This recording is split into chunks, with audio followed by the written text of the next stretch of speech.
गुरुवे नमः।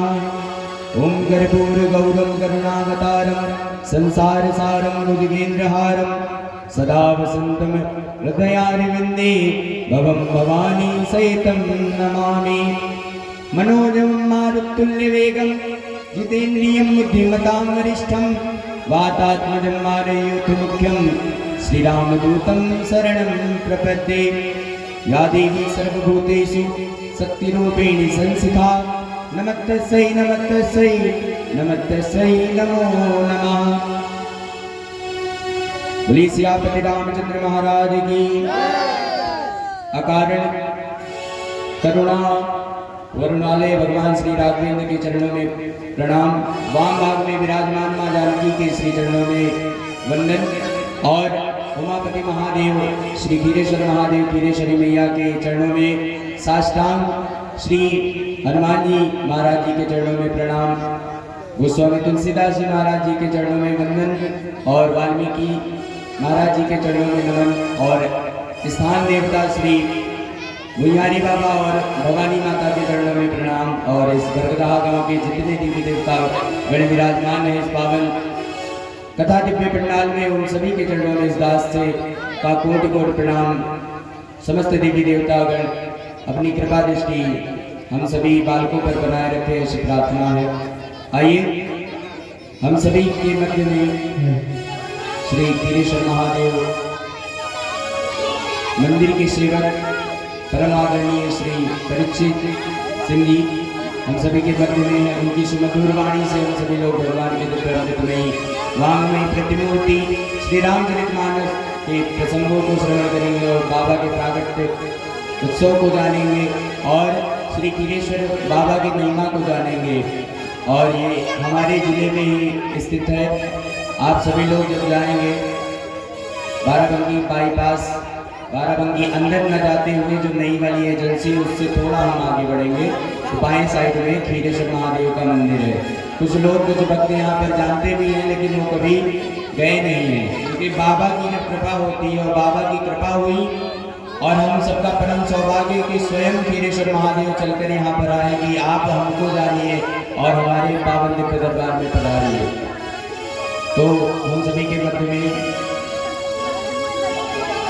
हमारे भैया उपस्थित और भाभी जी आए हैं, मिथुन भैया मनीष भैया सभी लोग आए हुए हैं और जितने भी भक्त अब तक दरबार में नहीं आए हैं उन सबसे प्रार्थना है सभी लोग उपस्थित हों और आप सभी भक्तों का इस पावन दिव्य दरबार में हार्दिक स्वागत है, अभिनंदन है। और आप सभी के चरणों में इस व्यासपीठ से कोटि कोटि प्रणाम।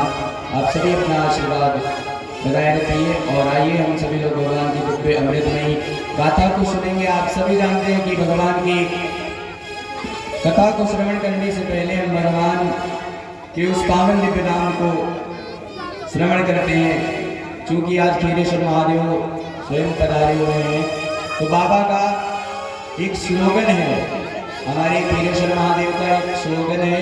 जैसे वृंदावन धाम में राधे राधे बोला जाता है और अयोध्या में जय श्री राम बोला जाता है, काशी में महादेव बोला जाता है, वैसे हमारे खीरेश्वर महादेव के यहाँ पर बोला जाता है ओम श्री राम।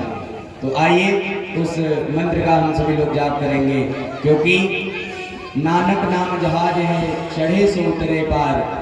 यही नाम और कहाँ लगे नाम बढ़ाई राम न सकई नाम गुरुगाई। प्रभु भी अपने नाम का गुणगान नहीं कर सकते और इस नाम में अभी हमारे भैया बताएंगे कि इस नाम में क्या क्या तत्व छिपे हुए हैं। भैया इस नाम का परिचय आप सबको देंगे। उसके पहले आइए इस नाम का हम सभी लोग भाव और श्रद्धा के साथ जाप करेंगे ताकि हम बाह्य और अंतर दोनों प्रकार से शुद्ध हो सके। अपनी जिह्वा पर प्रभु का नाम लेते हुए खीरेश्वर महादेव का नाम लेते हुए इस पावन दिव्य कथा में प्रवेश लेंगे। बोली श्री खीरेश्वर महादेव की जय, खीरेश्वरी मैया की जय। ओम श्री राम बोलो ओम श्री राम, ओम श्री राम बोलो ओम श्री राम, ओम श्री राम बोलो ओम श्री राम, ओम श्री राम बोलो ओम श्री राम, ओम श्री राम बोलो ओम श्री राम, ओम श्री राम बोलो ओम श्री राम, ओम श्री राम बोलो ओम श्री राम, ओम श्री राम बोलो